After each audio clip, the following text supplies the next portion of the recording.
Nickelodeon is a channel that has definitely made a lot of people's childhoods, mine included. And with Nickelodeon's 42nd or 45th anniversary, I'm not sure which one, but more on that later, I've decided that what better way to commemorate such a huge milestone by going through everything that led up to the milestone. So join me as we take a look through the history of Nickelodeon.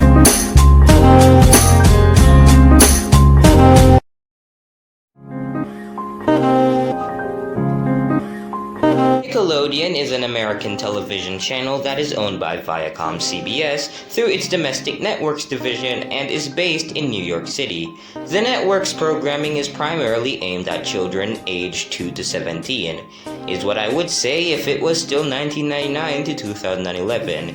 Unfortunately, Nick has now become a channel which caters to only children, but more on that later.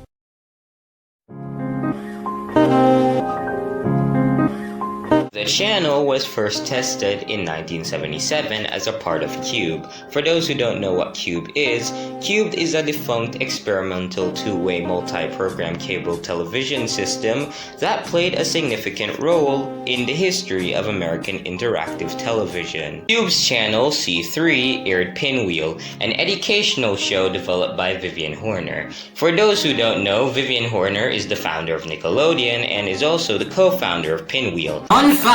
There is absolutely no information on Vivian Horner whatsoever. If you try to search up her name, all it's gonna yield is the Nickelodeon wiki. Now, despite her being the founder of Nickelodeon, one of the largest companies or the largest channels in basically the whole entire world, you think that there'd be information on her, but no, there isn't. This is something I'm gonna touch upon once I start critiquing the show. I'm not just flat out criticizing it for the shit shows that are on there. Now, Pinwheel performed well with Cube subscribers, and Horner sought to expand her program into a full channel on national television. The channel, now named Nickelodeon, launched to a countrywide audience on April 1st, 1979, with Pinwheel as the inaugural program. Yeah, it's right here why I'm confused about when they actually say Nickelodeon was created. Because, I don't know, it's not really a huge debate, but it's still a debate nonetheless. Some say 1979, others say 1977, I don't really know what to say here. Yeah, Pinwheel was the first inaugural programming, but the channel before it was branded as Nickelodeon was pretty much branded as Pinwheel. So I'm just gonna assume that 1979 was when Nickelodeon first got its kick. It was also around this time that Nickelodeon decided to develop bumpers. Okay, so for those who don't know what bumpers is, fucking shaky cam. Anyway, for those who don't know what bumpers are, basically they play after or before the show or movie starts. After that 3 to 5 minute long commercial break. You know, the Nickelodeon, yeah, that. The network was initially commercial free and remained without advertising until 1984. Cube's owner, Warner Amex Satellite Entertainment, eventually sold Nickelodeon along with its sister channels at the time, which was MeTV and VH1, to Viacom in 1986. It was also around this time that Nickelodeon started to release more shows, including You Can't Do That on Television, Danger Mouse, Live Wire, Lights, Camera, Action, Inspector Gadget, The World of David the Gnome, and many other shows. And around this time, there were more bumpers being made. Yeah, so you might be wondering why I'm putting so much emphasis on the bumpers, and honestly, I don't know. I don't know either. I'm guessing it's because of the nostalgic feel of the bumpers, you know, the sense of nostalgia that just runs through you. God, I worded that wrong. Either way, the nostalgia that just basically flows through every time you watch the old bumpers. With the exception of some. Yeah, around 2010, Nickelodeon basically stopped getting creative with the bumpers. The 2010 to 2021 bumpers, they're essentially shit, just saying. Okay, so I feel like I should add this right here. If you look at one of the Nickelodeon bumpers, you can see that the guy is staring down at the bumper. There is a very specific reason for that. The reason is that Nickelodeon's name comes from the first 5-cent movie theaters called, you guessed it, Nickelodeons. So the guy's not just staring down at it, he's staring into the Nickelodeon sign, as it shows that he's supposedly watching a movie that is going on within the sign.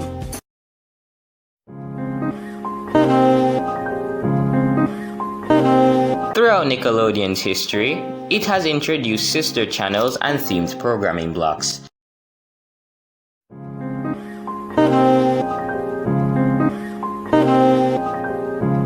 On January 4, 1988, Nickelodeon launched Nick Jr., a weekday morning block aimed at preschool children. At the time of Nick Jr. coming out, the shows that would air were Eureka's Castle, Blue's Clues, Allegra's Window, Gullah Gullah Island, and many others. Although Nick Jr. is now a channel of its own, it still had its programming block on Nickelodeon on Mondays through Fridays from 7 a.m. to 1 p.m. Eastern and Pacific Time, 7 a.m. to 10 a.m. during the summer months, other designated school break periods, and on national holidays.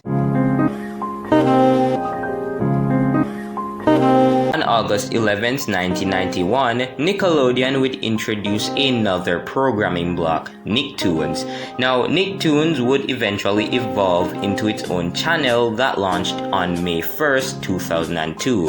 It was in this same year that the first bumper for NickToons launched, were not just cartoons, were NickToons. Unfortunately, NickToons has now become the retirement home for cartoons. But, and I hate to say this once more on that later. In 1999, Nickelodeon partnered with Sesame Workshop to create Noggin. Noggin is an educational brand consisting of a cable channel and an interactive website. We would also like to take this time out to say that no, we are not sponsored by Noggin. Now, the two blocks that were aimed at a teenage audience on Nickelodeon, TeenNick, previously was on Nickelodeon, and the N, which was on Noggin, were merged into a standalone channel, TeenNick, in 2009. As of September 18th, the channel, Nickelodeon, is now available to at least 97 million households in the United States. Okay, so I hope you guys are still here. Now it's time to talk about the former programming blocks that were on Nickelodeon. Now, I already talked about the current programming blocks, which were Nick Jr., but I didn't talk about the other one, Nick Saturday Nights, since it wasn't really necessary. We all know what that is.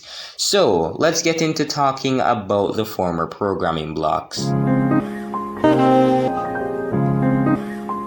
Okay, so let's start off with SNICK. SNICK, which is short for Saturday Night Nickelodeon, was the network's first dedicated Saturday primetime block that aired from 8 p.m. to 10 p.m. Eastern and Pacific Time. It was geared towards preteens and teenagers. Now, it first debuted on August 15, 1992, with the initial lineup featuring two established series that originally aired on Sundays, Clarissa Explained It All and The Ren and Stimpy Show, and the two new series at the time, Roundhouse and Are You Afraid of the Dark? Now, the block mainly featured live-action series, primarily comedies, although it periodically featured animated series. Now, SNICK was discontinued on January 29, 2005, and was replaced the following week, February 5, 2005, by a Saturday night edition of the TeenNick block. Okay, so next is Nick in the Afternoon. Now, Nick in the Afternoon was a daytime block that ran on weekday afternoons during the summer months from 1995 to 1997 and aired in an extended format until December for its final year in 1998. It was hosted by Stick Stickly, a Mr. Bill-like popsicle stick character puppeteered by Rick Lyon and voiced by the actor Paul Christie, who would later voice the Noggin mascot Moose Moose. The block was replaced for the summer of 1999 by Henry and June Summer, hosted by the animated host of the series Kablam. The Stick Stickly character would later be revived for the 90s Are All That on TeenNick, which debuted in 2011. Let's talk about You Pick Live. You Pick Live, which was originally branded as You Pick Friday from 1999 to late 2000 and was originally hosted by Henry and June from Kablam, was a block that aired weekday afternoons from 5 p.m. to 7 p.m. Eastern and Pacific Time from October 14, 2002 to May 27, 2005, which was broadcast from studios in New York City's Times Square district where Nickelodeon is headquartered. Now, using a similar concept that originated in 1994 with the Nick in the Afternoon block, You Pick Live allowed viewer interaction in selecting the programs, usually cartoons, that would air on the block via voting on the network's website. The concept of user chosen programming was later used as a part of Friday edition of TeenNick's The 90s Are All That block that ran in 2011. In my honest opinion, we definitely need to bring back You Pick Live for many reasons that I'm going to get into when I start criticizing the channel. Let's talk about TeenNick. TeenNick was a teen-oriented block that ran from March 6, 2001 to February 1, 2009, which ran on Sundays from 6 to 9 p.m. Eastern and Pacific Time. A secondary block on Saturdays launched in 2004, taking over the 8 to 10 p.m. Eastern and Pacific Time slot that was long held by SNICK. The original hosts were Nick Cannon, and then it was hosted by Jason Everhart. Now, beginning in January of 2007, Noggin's own teen-targeted block The N ran a spin-off block called TeenNick on the N. The TeenNick name, which was dropped on February 1st, 2009, later became a standalone channel in that same year in September.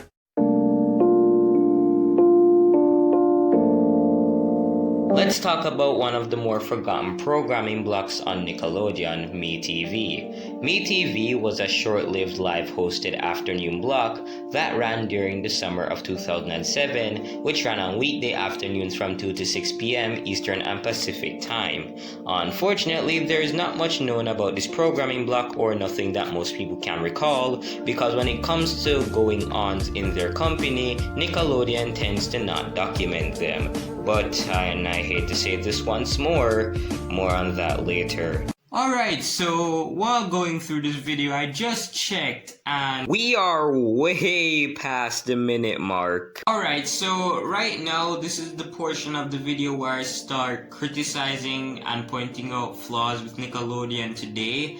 But two things. Number one, I don't want Nickelodeon seeing that part yet. So for the meantime, I'm just gonna keep sweeting up Nickelodeon until we eventually reach that part. So if you want to hear me criticize Nickelodeon for, a few minutes, just skip to this timeline. If you want to watch me going over some of the events that have transpired at Nickelodeon, stay here. Anyway, let's just get into some of the events that have happened at Nickelodeon.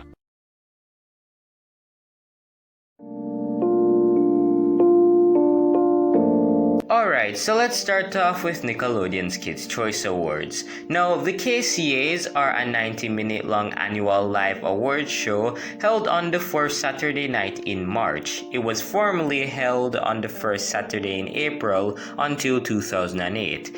Now, the award shows, whose winners were determined by voting on the channel's website and through text messaging, honors popular television series and movies, actors, athletes, and music acts, blah blah blah blah blah, and the winners would basically get an orange blimp figurine, which is essentially a kaleidoscope.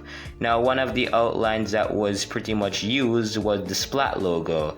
It was used from 1988 to 2009. Now let's talk about Nickelodeon's Kids' Choice Sports. Now, Kids' Choice Sports, which is a spin-off of the KCAs, is held in July with the same voting procedures and different categories for team sports and athlete achievements for the previous year, featuring categories such as Best Male Athlete, Best Female Athlete, King of Swag, Queen of Swag, along with the award featuring a sports-specific purple mohawk. Its inaugural ceremony aired on July 17, 2014 and originally suspended the international channels so people could only watch it on the main channel. So basically what I mean by this is if you were watching TeenNick or NickToons and the KCAs were playing on Nickelodeon, basically what would happen was that things would just stop. It would show you this little notice and then boom, you have to watch the main channel. Next up is the Nickelodeon Halo Awards. Now, the Halo Awards feature 5 ordinary teens who are helping and leading others. That's basically what Halo stands for. Its inaugural ceremony aired on December 11th, 2009, and the award show is held by Nick Cannon and airs on Nickelodeon and TeenNick every November and or December. Nickelodeon's Worldwide Day of Play is an annual event held on a Saturday afternoon in late September that began on October 2nd, 2004 to mark the conclusion of the Let's Just Play campaign launched that year, which are both designed to influence kids to exercise and participate in outdoor activities. Schools and educational organizations are also encouraged to host local events to promote activity among children during the event. Nickelodeon and its sister channels, except for the Pacific and Mountain Time Zone, feeds to the Nick2 Pacific feed that is distributed to the Eastern and Central Time Zones. Yeah, you didn't understand what I just said, neither did I. Some of the network's international channels and associated websites are suspended, which basically, if you don't know how that works, pretty much most people should know how that works, but if you don't know, basically every channel is suspended and then pops up on the screen that you should basically participate in outdoor activities, and it lasts for 3 hours, 12 to 3 p.m. Eastern and Pacific time on the day of the event. Now, since 2010, the Worldwide Day of Play event became part of the Big Help program as a part of an added focus on healthy lifestyles in addition to the program's main focus on environmental issues. This is an obvious surprise. I did not expect you to make it here. Then again, I did tell you to skip out part of the video since you want to hear the criticisms. So honestly, who gives a fuck anyway? But now it's time to do the one thing that nobody really could do, and most people who tried ended up probably getting a strike or a copyright claimed or some other bullshit. Time to criticize Nickelodeon. Yay! Oh, fuck you, Viacom.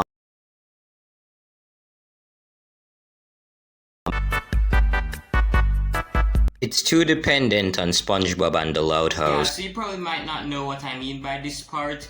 And the best way to explain it is that Nickelodeon is too dependent on SpongeBob and Loud House. It's not even a joke at this point. It runs on Nickelodeon 24/7. Just let me explain to you the scheduling for the Loud House and SpongeBob for both weekdays and weekends. Basically, this is how it plays out. So in the early morning hours within the weekdays, first you get 1 or 2 episodes of SpongeBob, then it cuts to the Nick Jr. programming block. I don't even know why we have a programming block on Nickelodeon for Nick Jr. if 97 million people have Nick Jr. But not the point. So after the programming block, which ends at around 1 p.m., you get either 2 things. You get a movie or you get episodes of SpongeBob. Now, ignoring the movie thing, SpongeBob plays for 3 hours. Then you get 1 hour of Nickelodeon shitty sitcoms or their shitty game shows that are unbelievably a dumpster fire. Then after that, you get 2 hours of Loud House. Rinse and repeat for 5 days. The weekend scheduling is really not any better. First in the morning you get Power Rangers, which I'm gonna tell you, Power Rangers Dino Fury is a great show. You should go watch that. Even though it's 8 episodes in, it's still pretty great. No downfalls yet. Back on topic, after Power Rangers, you get SpongeBob for about 6 hours. 6 hours, man. Then after SpongeBob, you get Loud House for a couple more hours. Then it switches back to SpongeBob. Then it switches to its shitty sitcoms once more that are really, again, just a dumpster fire. I don't know who would watch those sitcoms or who watches them besides kids who are younger than me. Then after that, right, instead of cutting to Nick at Night so you can end the suffering, it just cuts to SpongeBob once more. The good news is the SpongeBob episodes that play at this time, which would probably be around 8 p.m., they're better, okay? They're the old SpongeBob episodes from seasons 1 through 4, so you don't have to suffer. Still though, scheduling is very shit. It should go without saying, I like the Loud House and I like SpongeBob. I might even love them, man. The reason I shortened them down to like is because I can't really stand how the shows have just completely changed over the course of a couple of years. I expected this from SpongeBob since the show's been running for like 21 years. This year should mark 22. I can understand SpongeBob's case because the longer the show, the more flanderized the characters will get. However, I didn't expect this to apply to the Loud House that was only on for how long? A couple of years now? 2016? 4 or 5 years? And the show's already gone to shit. But this is not what I'm criticizing the show for, despite Loud House making Loud House skip the... Sorry, it says the Casa Grandes. I thought it was just some Mexican flick or something. Anyway, I'm not criticizing them for that, I'm criticizing them for the whole scheduling. Seriously, your schedule is shit. Thanks to you adding that Nick Jr. block, which is completely unnecessary because at least 70 million people in the US own Nick Jr. At least that's what I think. Seriously, if so much people own Nick Jr., then the block is completely useless. I didn't even watch Nick Jr. I grew up on NickToons, or Cartoon Network, or Nickelodeon. Even as a 5-year-old, I couldn't stand the Nick Jr. block. It just wasn't me. And I know a lot of people can't stand the block, so why do you have it there? I know a lot of people aren't making up a lot of noise about this because they obviously don't care, but seriously, this block has just thrown your scheduling off. Thanks to you adding this block, which lasts for a couple hours and ends at 1 p.m, it just throws your scheduling off. Seriously. Like after that, you get bombarded with SpongeBob and a couple Loud House episodes, and the shows on your channel that are truly good never get to shine at all. Like, why are you screwing over your shows, Nickelodeon? I don't get it. Thanks to this, the Loud House and the SpongeBob gets a lot of viewership. Whatever the fuck you wanna call it. Anyway, it gets a lot of viewing, and because of this, it overshadows other shows on the network, even though those other shows are, complete fucking garbage. But, it still doesn't matter. I find it ironic how Nickelodeon's trying to make money, but they're also losing money. Speaking of Nickelodeon screwing over their shows, that's what we're gonna talk about next. Okay, so I don't really have to explain this one. You already know Nickelodeon has a habit of screwing over their shows. One such example of it is Harvey Beaks. Nickelodeon pretty much screwed that show over, and let me just explain how. I'm not going to be explaining for long. I might make a separate video on that since I want to keep this video as short as possible. So, quick summary. In case you're wondering why I'm not really using any more footage, or why I stopped pretty much using footage for all parts, and why the video's editing looks like this, one word: Viacom. They have a habit of taking down videos, and I don't want the video to be taken down.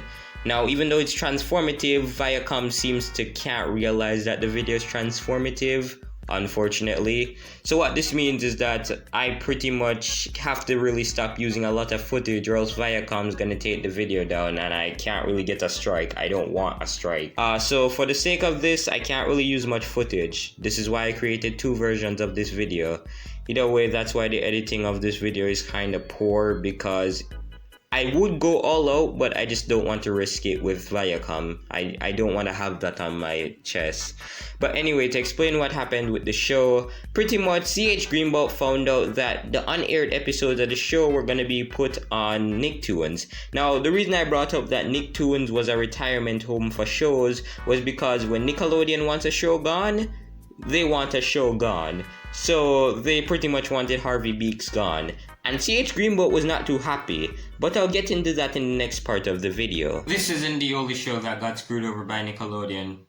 SpongeBob got screwed over because not only did SpongeBob continue on way longer than it should, by right SpongeBob should have only had 4 seasons, but Nickelodeon decided not to end it. And while I can understand from a business and a financial perspective, because if the show is making you billions of dollars, I wouldn't end it either, but when the writer tells you you should have ended the show and not ending the show results in the writer leaving, then yeah, I'm gonna have a problem, because Nickelodeon not only persisted and carried on with the show, but when Steven Hillenburg passed away, he set rules for the show. For example, SpongeBob should not be made gay, he should always stay asexual, as normal sponges are. The Krabby Patty secret formula should never be released, Pearl's mother should never be released, certain things like that. And that the show should have ended years ago. Nickelodeon broke 2 of these rules, first one back in 2005, and the other one last year when they made SpongeBob gay. I'm not homophobic, contrary to popular belief, but when a guy sets a rules for his show, he passes away and you break them, then yeah, I'm gonna have a problem. You shouldn't have broke the rules. And they also screwed over Fairly Odd Parents by carrying that show on way too long than they should have. It should have ended with either Channel Chasers, Wishology, Timmy's Secret Wish. Even the Drake Bell movies could have served as an ending, even though those are complete shit. Like, seriously, they really are. You can't tell me that Drake Bell playing Timmy Turner is not crap. Not to mention, Nickelodeon intervened and added 3 unnecessary characters. The first one being Poof. Poof didn't do anything for the series, but he didn't take away, so I didn't necessarily have a problem with him. Plus, he disappeared so much times that it's like he wasn't even there to begin with. Sparky, they added Sparky and quickly removed him. That's right, kids. Sparky joined Judy Winslow because both of them disappeared and nobody can find them. By the way, the girl who played Judy Winslow, she's on YouTube, so if you want to subscribe to her, you can go ahead. But other than that, the final nail in the coffin was when they added Chloe. Chloe is perfect. Chloe doesn't need godparents. She really doesn't. She's perfect, nothing's wrong with her, she gets A's. She only failed in the show like twice. So I don't understand what was the point. What was the point? There are people like Chester who definitely need fairy godparents.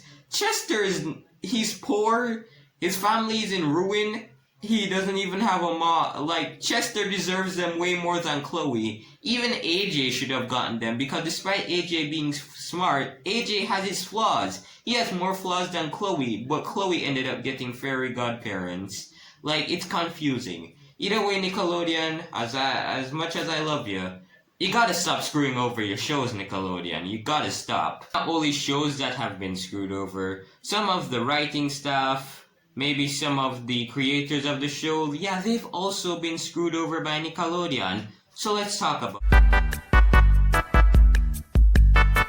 Yeah, so remember the part of the video where I told you that CH Greenbolt wasn't too pleased about how Nickelodeon treated Harvey Beaks? Well, CH Greenbolt spoke out against it, and Nickelodeon forced him to apologize for speaking out against the treatment of his own show. This is why I can't stand Nickelodeon. The worst part about it was that the difference between this and other cases is that other cases gained traction, and while this one gained traction, it didn't gain as much traction. So ultimately, Nickelodeon trying to do damage control was ultimately pointless because it didn't do anything or affect them in the future. Meaning that Nickelodeon pretty much went on this crusade of forcing a man and threatening his job, all for nothing. Other examples would be Steven Hillenburg's show SpongeBob getting screwed over even after it was supposed to be cancelled like 2005 after the movie. Again, there's a reason why the movie has a certain finale to it. SpongeBob knows how to drive properly. Krusty Krab, the first one's getting used as a museum. Mr. Krabs is retiring, shit like that. So thanks to this, instead of that being a part of the movie, you can interpret it as an alternate reality, or you could just interpret it as not canon. Either way, after this, as I said, Steven Hillenburg left, and then he came back, which I'm glad he came back, because when he came back, the show went right back up. It felt like the glory days again. They didn't necessarily capture it, but it felt like it. Other than that, yeah, Nickelodeon has screwed over a whole lot of creators of shows. They screwed over Butch Hartman, which, honestly, who cares? I mean, yeah, the Fairly Odd Parents screw over was kind of unnecessary. Again, Nickelodeon needs to add certain characters. So yeah, I am disappointed they screwed over Butch Hartman, but considering what Butch Hartman's doing nowadays, I don't really feel bad for him. I feel bad for the show, just not him. Nickelodeon still has the rights to Fairly Odd Parents, which means if they want to reboot it, they can. I just hope when they reboot it, they go back to the golden ages, they just do everything differently. First off, get rid of Chloe and everything else. You can keep Poof because he didn't take anything away from it, but get rid of Chloe, make her join Judy Winslow and Sparky. I don't want to see her ever again if the show ever gets a reboot. So at the time of recording this, I heard that there's going to be this live action Fairly Odd Parents. I can already tell this is not gonna end well. Even though Butch Hartman's directing it, I can already see where this is going, and it's not really going great in my head. I could be wrong about it, I could be wrong, but nothing that is live action has ever been great. If you use the Drake Bell movies as an example, it's not gonna end up well. I'm not talking about sitcoms, those are on a category of their own. And yes, this is how I actually sound. I play up my voice. That's just it. I play it up as exaggeration. This is how I sound. Just had to add this here. So remember when I said I'd be cutting the video up into 3 sections, criticisms, nitpicks on how Nickelodeon can improve? Well, this is the nitpicking part of the video. Now, this portion of the video is pretty short, and I can pretty much explain everything here. So let's just kick it off with Viacom issues. Now, my issues with Viacom is that they don't really understand copyright. They think that playing 10 seconds or 20 seconds of a 1 or 2 minute clip means that it's not transformative at all. Not to mention, I'm talking over the clip, and I'm adding music. You can't even hear what's going on in the clip because the clip is essentially silenced. So I don't understand how it's breaking your copyright and why I get copyright claim for it. This is why I'm very afraid to release this video. Not because I guarantee this video is not gonna get a lot of views, because honestly, who the fuck cares? I'm just here to share my opinion. But because I'm afraid that Viacom just might claim me. I already have a warning from YouTube for no reason, and I'm a small channel, so essentially I can't really do anything about it. So other than that, if I get a claim, there's a possibility I could get a strike. Not sure how that would work, but YouTube's pretty much broken at this point, so it could happen. The second issue, Nickelodeon, can you please, can you guys just do background? Please, can you guys just do background on the people you hire? You hired Dan Schneider, and I don't think you screened him right, because that guy's got a foot fetish. I don't know if you know that. I don't think you're screening your employees or the people who you're hiring. So far, you've hired 3 weirdos at your company. I don't know how you managed to do that, Nickelodeon. You think you do background on them, maybe hear the testimonies from others, but then I realize you're a huge company, which means you don't want to jeopardize yourself, so therefore you cut off the pedophiles. And you not only cut them off, but you silence anybody who speaks about them. There's a reason nobody's speaking about them, and those who speak out against them are anonymous. So Nickelodeon gotta sort that out. And as for bad shows now, Nickelodeon, you guys make some shit shows, I'm not gonna lie. I don't know why, but Nickelodeon, you have a habit of saying something is weird, or that a show is weird, and then proceed to make weird shows. The example of this would be Adventure Time when it was denied by Nickelodeon. The choices were Adventure Time or Planet Sheen or Fanboy and Chum Chum, 1 out of the 2. And Nickelodeon went with 1 out of the 2 instead of Adventure Time. Then again, they made the right call, because if they did go with Adventure Time, I guarantee you it would not last a season or 2. I like how they call Adventure Time weird, but proceeded to show one of the weirdest shows. And every time they say a show is weird, they proceed to make more weird shows and accept more weird shows. They made Sanjay and Craig, they made Breadwinners, they made a ton of gross out humor that people did not like, but proceeded to call Adventure Time weird while also making weird shows. I don't think Cartoon Network knows what... Shit, did I just say Cartoon Network? I am really tired. But yeah, I don't think Nickelodeon knows what they're doing. I truly don't. Because if you're going to deny weird shows while making weird shows, then how does that make any sense? Not only the shows are weird, but some of them are bad. Nickelodeon's got these sitcoms that are fucking garbage. And one part of the reason is because they're hiring TikTokers. Why? Why is Nickelodeon hiring TikTokers? Listen, Nickelodeon, people who are TikTokers or whatever the hell you want to call them, they're not actors. So unless it's an actor that has a TikTok account or somebody who can act well, which Nickelodeon, you're clearly not doing your job because half of those who you hired can't act well. I guarantee you, I don't think Nickelodeon screens the people who they hire or does a background. Nickelodeon, why would you hire TikTokers? You're not really appealing to the youth, you're making everything cringe. Not only that, you rebooted all that and it's just now weird with 2020 humor. Everything's so sensitive now. Nickelodeon, what's the point? I don't find the new All That series funny. I found the one from the 1990s funny, but I don't find this one funny. This one lacks humor, and it's making parodies of songs. What the fuck? Seriously, Nickelodeon, you need to sort your shit out. But that's enough of this section. Now it's time to talk about how Nickelodeon can improve. So let's get into it. Okay, so now it's time to talk about how Nickelodeon can improve on certain things, because honestly Nickelodeon's going on a downhill slope.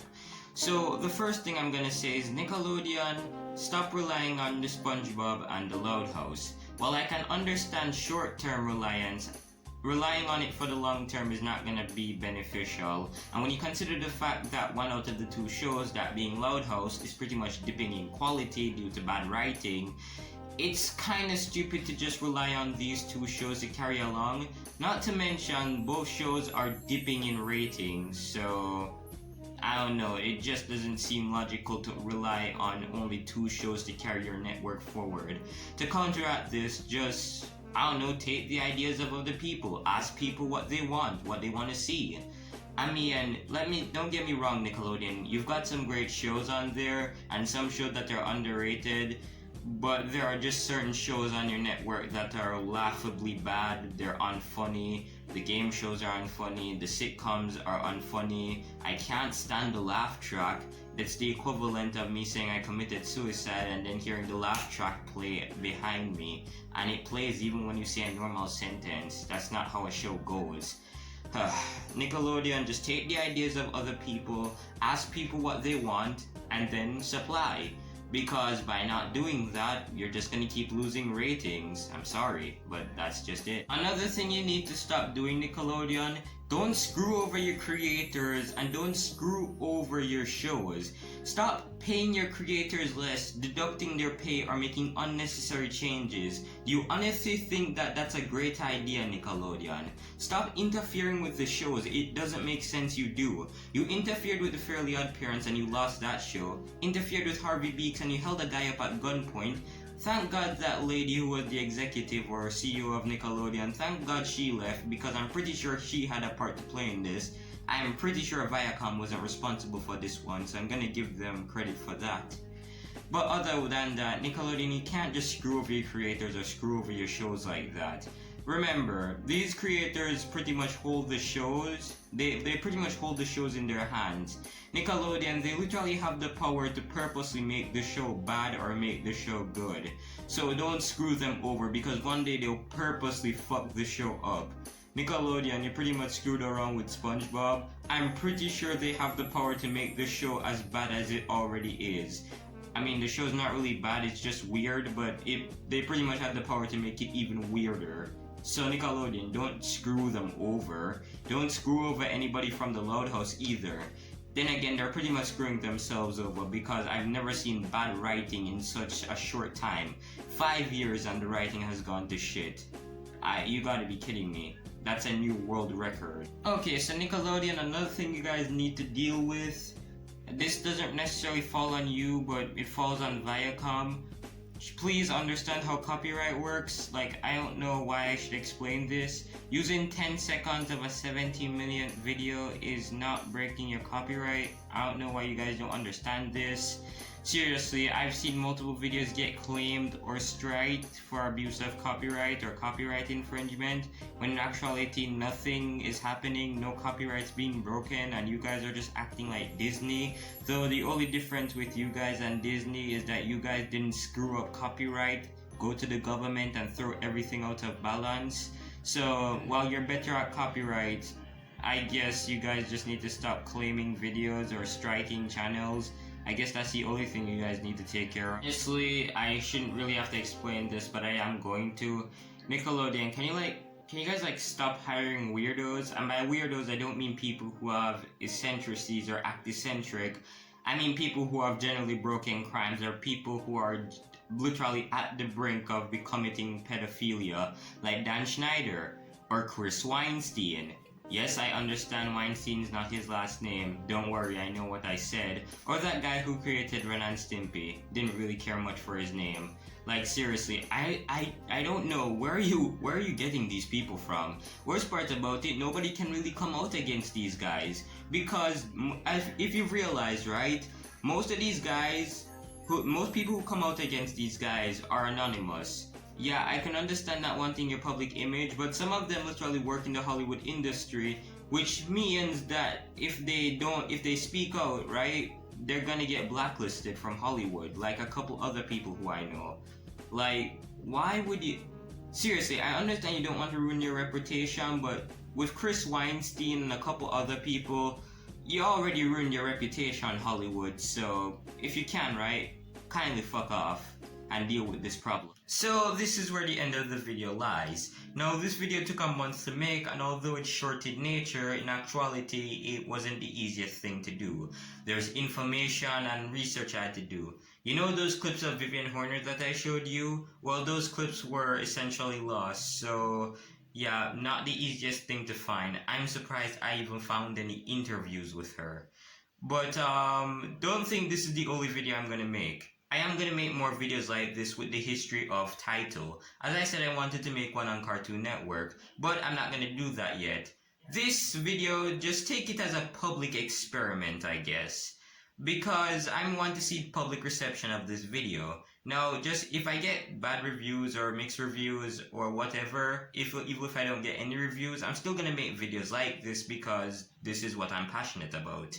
So... yeah, that's pretty much all I have to say. See you guys in the next video. Well, not next one of these videos, which will probably be a month from now. So see you guys next month, I guess. Peace out.